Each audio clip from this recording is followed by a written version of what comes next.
some of the scenery.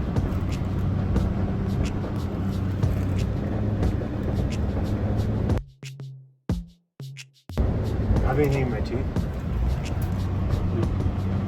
Do I? You've arrived. Okay, hilltop. Is this us? Yeah. We go up here. Yep. We have a VIP parking pass. We have a VIP parking person. That's George.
Swing and a miss.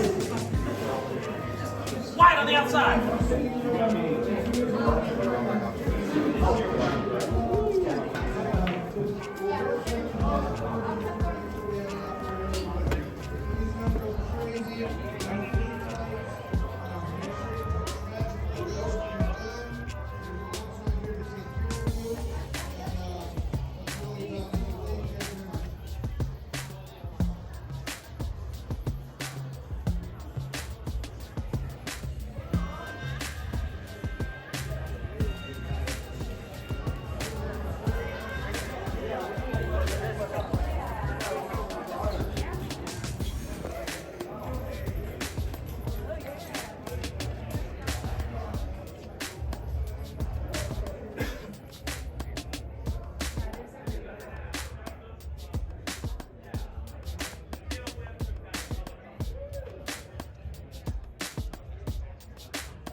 You know me, I can talk and talk. No, but just everybody here getting the awards and just everybody working together. You are a family. All of you are doing what you want to do together. You care, you love, you respect. And remember, never give up. Kids are number one. Woo!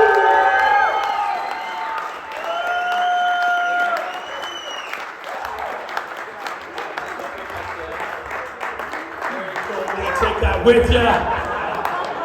Gail can make the jump all the way down. She's still got it, y'all. And big shout out to Jim, her husband who passed away years back, who was also an integral part. But it is true. No person is an island. We help each other out. We try to inspire each other.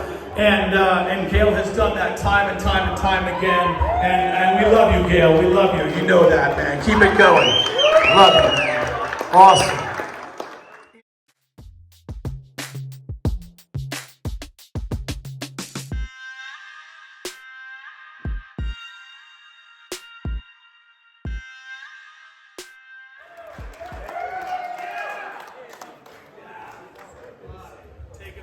All right. We're gonna we're going to show a short little teaser video about an idea that we want to present to you. So let's go ahead and roll the clip, and then we'll talk a little more about it.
In 1976, while playing basketball in Pasadena, California, the Duke met Jim Jenna, the founder of Oakley. Jim started Oakley literally out of his garage. He took the leap in 1977 out of a 500 square foot building in Alhambra. In 1979, the Duke met Bob and Arl Osborn and made arrangements for getting some advertisements done in BMX Action magazine for Oakley brand. The Duke started to envision some ideas of putting on a summer tour, making appearances, doing shows at BMX races and bicycle retail stores across the USA. Those ideas were to create fun and memorable times for all. And the reward, Arl Osborn, Mike Buff, and the Duke all became blood brothers for life. Dana Duke was born to burn brightly and light everyone else up with him, which is pretty funny because he literally lit himself on fire in France to excite a BMX crowd. He is the epitome of enthusiastic living. When he turned 18, he moved to Brazil to learn and was influenced in the Portuguese language in order to share his passion for believing in God. He restructured the way Mormons shared the gospel and learned how to speak from his heart, a skill that led him through the rest of his life's journeys. He's also finishing up an autobiography and planning a book tour. It's pretty amazing, very inspiring. Following Brazil, Dana moved back to Pasadena. Him and Jim Jenna decided to build and promote this business that would run out of Jim's trunk. Dana took off on tours around the USA to promote Oakley. These stories of these tours are out of this world. Super amazing, and you're going to hear some of this stuff here tonight. I've heard from people as well that would stand in line to get autographs based on the impression that Dana the Duke of Oakley left on them decades ago. A few years ago, I got to sit next to the Duke while signing some autographs for the fans at the Vans US Open in Huntington Beach. Definitely an epic moment to many, let alone myself, to say the least. The Duke's career with Oakley came to an abrupt end when he was involved in a very horrific, tragic accident that nearly took his life.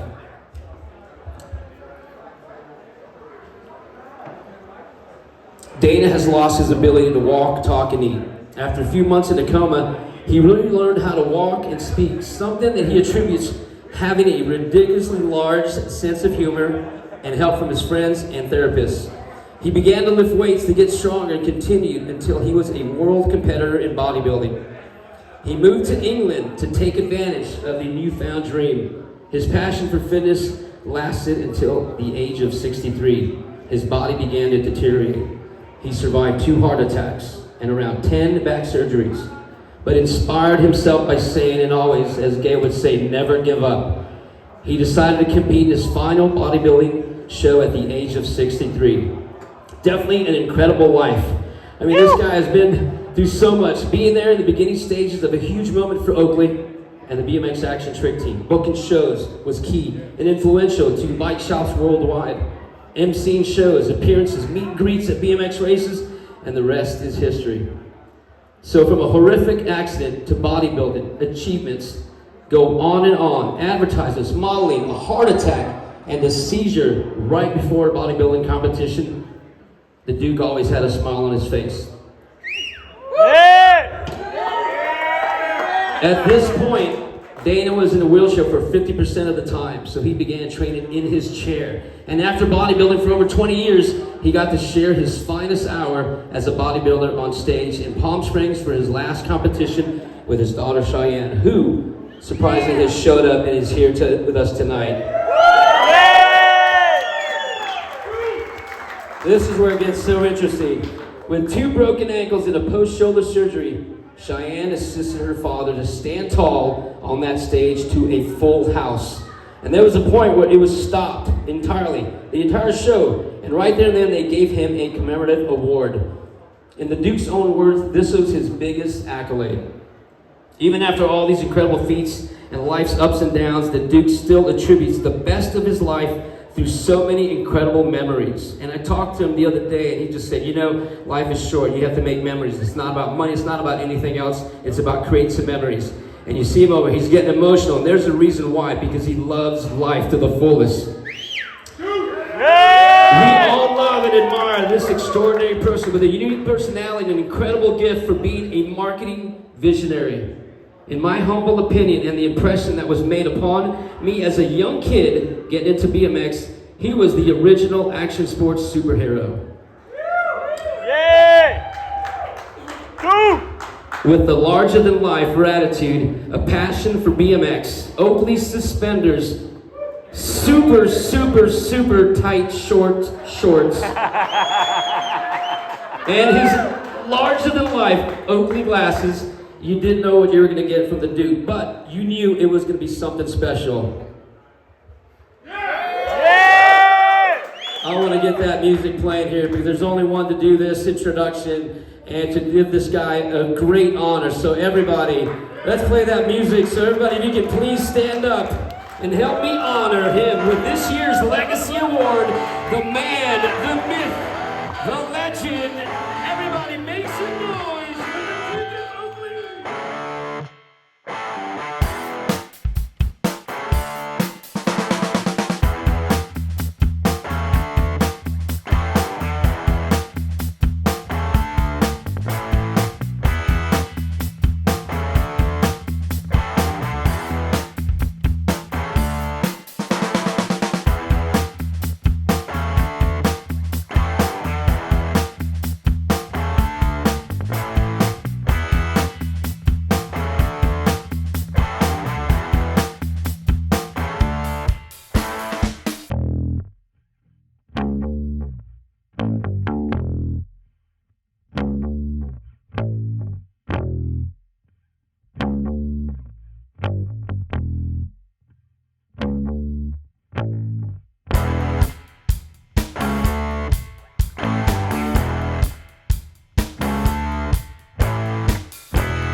Texas to do something like this, and here I am with the Duke of Oakley, which is amazing, very inspiring individual.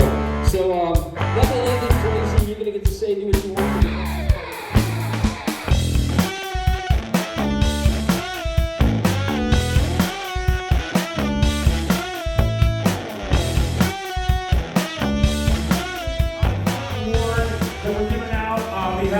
OSBMXR, and we need some microphones here. Oh, and we forgot, we're supposed to have smoke. I forgot. Oh, well, we'll get that going. We brought smoke machines and lights. Robert bought stars for you guys. We're buying new stars, because that was it. And then there's smoke coming out behind. So, big fanfare. I'm going to hand the mic over. I'm going to let you start this, and we're going to get microphones for everybody. All right, so this is great. So many things that we're going to be asking about. We have a lot of questions. I know Danny Hubbard, you got this wired mic over here. What do you guys think? This is incredible. Big round of applause for these guys. This is epic. This is the beginning of our sport, BMX freestyle. And Dan Hubbard, you got the mic over there? You got the word? Thank you, what? A motorcycle hero at the time that you used to imitate? Later on I did. I just liked motorcycles. Later on I had plenty of them. Yeah, right on. And you got into running Harleys eventually, right? Run what? Harley Davidsons? I was building Harleys for a while, Yeah, very cool. All right. Did you race at Ascot or Harbor BMX? I raced motorcycles at Ascot. I raced bicycles at Ascot, Yeah. Went there to just watch, yeah. You just started getting into it, started doing tricks. Who did you see do your first trick? Where did you see, how did you get inspired to actually do freestyle? Well, we were doing like wheelies, coastal wheelies and stuff like that. And the magazine, which was being run out of our house, hired an artist. His name was Bob Harlan. And Bob came down and he was living with us. And we'd actually surf together, a bunch of guys every day. Bob and I, and a bunch of riders and surfers. And it was a good time, but Bob pulled his bike out and he did a rock wall. And it was like, the whole neighborhood just freaked, seeing that first rock wall. And he was trying to do a 180 and roll backwards. And I was like, so Bob and I started hanging out. It was really competitive. And from there, the tricks just built up. We just kept doing more and more. And it was just a really good way to spend your time. And I've been racing for so long. And, you know, a 3-day weekend, you'd stay out there for hours waiting for your moto to come up. You know, and you're just burning, you're just sucking all this dust down. And freestyle was on concrete, there was no dust. And it's a 4-minute run or a 5-minute show. I was like, this is good. I gotta say one thing. You know, I really appreciate all the accolades that we get, all the stuff you guys say. It means so much, but you know what? It's this whole room. Yes! Everybody that ever got involved about a bike, started riding. It's not just us that created this, you know, it's this whole group, and everybody was like-minded.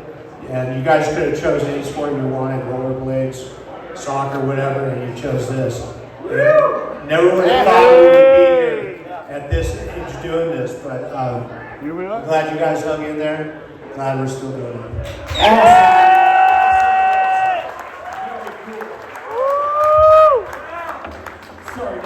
Hey Mike, I gotta ask you, how did you start and how did you meet this guy? What happened? I was a late bloomer. I didn't start racing until I was 12.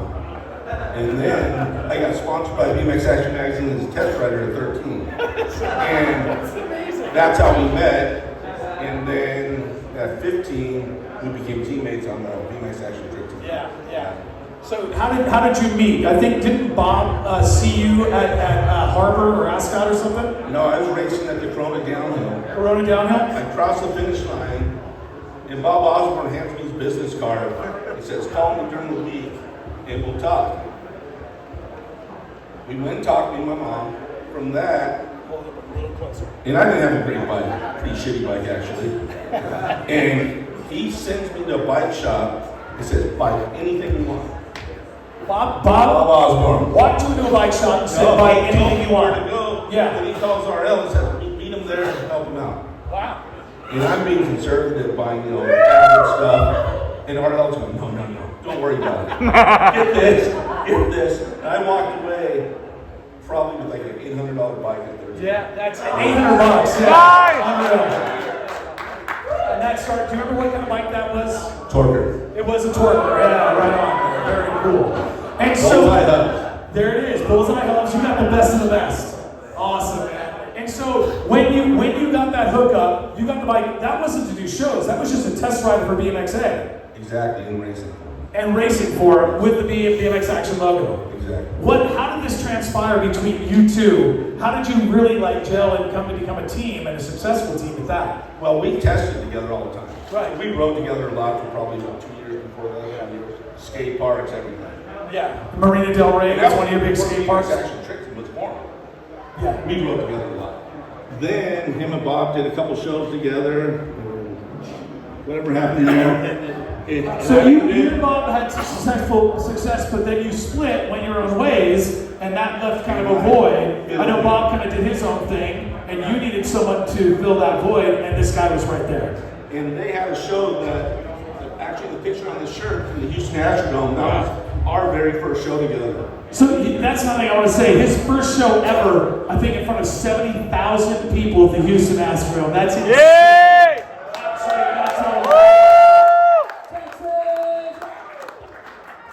And how crazy was that? Were you nervous or what? You had to be. I mean, that's insane. Not at all. Not at all. Not at all. Totally calm. Both you guys. Piece of cake.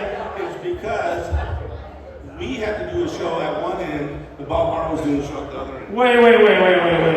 Under the same roof, there's your team and another team? Almost not competition, but at the same time. Yeah. It was competition. So there was a point to prove there. So there was a point. So there was some pressure probably on Bob and on you guys on your end. And it went well, evidently. It went very well. It went very well, all right. And then you guys went on to tour literally around the world, and I think the Duke of Oakley here would book your first actual tour. He booked the first year tour. And he set up our first tour. That's awesome, man. Yay! And Duke! It was the worst tour, though. it was. We go from Texas to Florida to Texas to New York. I mean, we crossed So the he United didn't, States 5 times. he didn't book you from like LA to Phoenix to New Mexico. He went just all over the country. All right, but he got it done. He got it A lot of done. effort, but not And the other thing that was fascinating about it, you guys weren't charging for this. It was free shows. You had sponsors, but they were volunteer shows. Is that right? Got a little kickback? I think they donated. They donated. Oh yeah. The thing was, How'd you make your money? Nobody knew what we were getting at that time. Right. Because no one ever did shows before. Yeah. So we had to get out there and hustle to get the sport to flow. Yeah. Do you sell? You said you sold merchandise. That's what. He was saying. Did you buy any merchandise? No. That's sad. So sad. That's so sad. So hey, I want to ask any stories that you guys have. I know the Duke was driving, and you guys. One of the stories you told me was you tried to get him to throw the car in reverse at 60 miles an hour. And you were not successful at first. Can you tell me? By the way, tell me where you were sitting while the Duke was driving. Well, Mike and I always sat in the back and Duke would drive. Like a limousine. Yeah, it just worked that way, you know, because Yeah. if you're in a rental car and you're in the back, it's a bigger whip.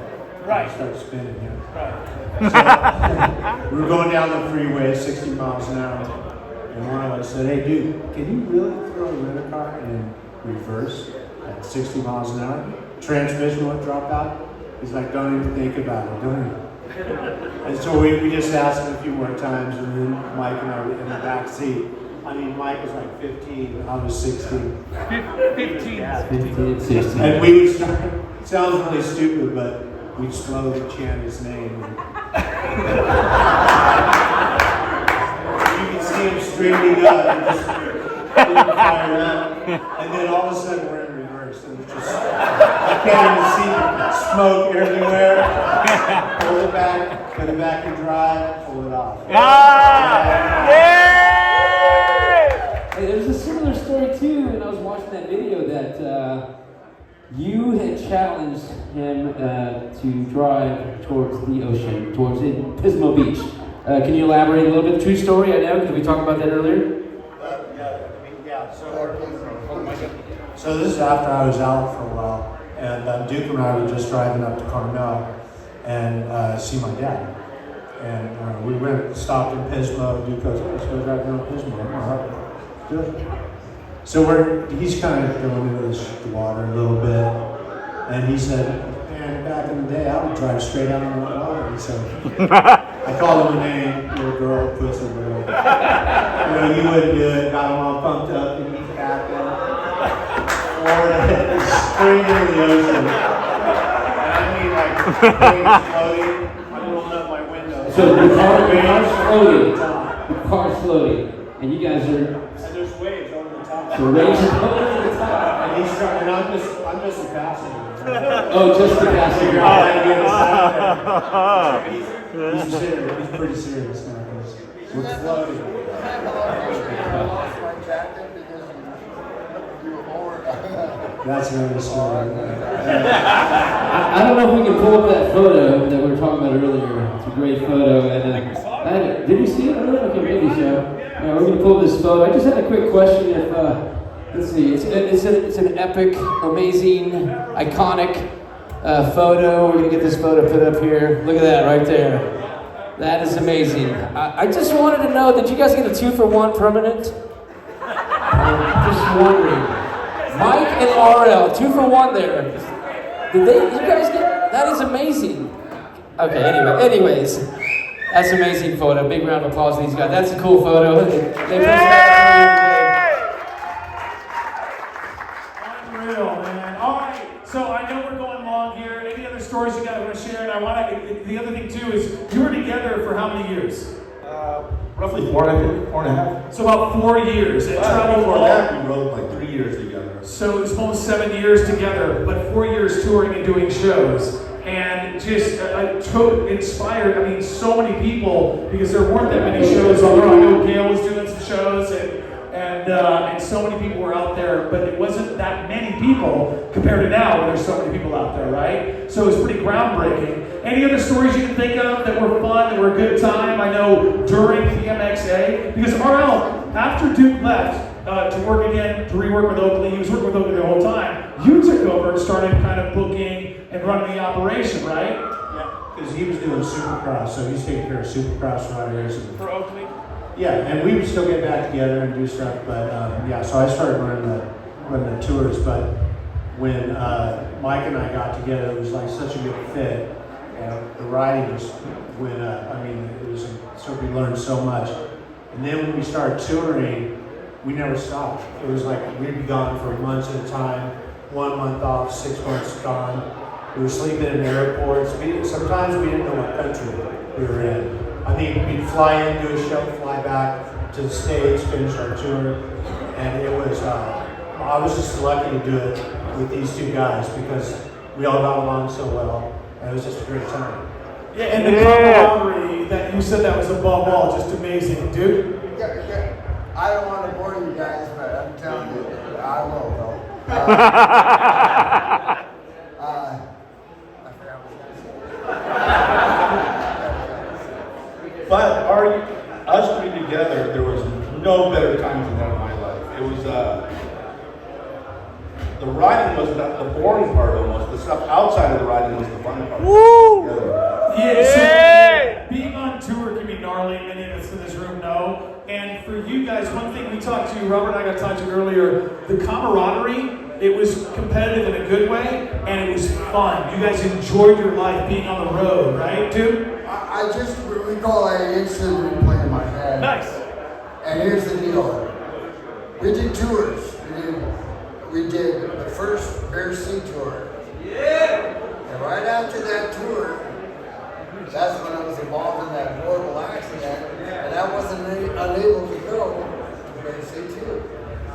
And these two, I was out for over a year, the rest of that year, just trying to recover.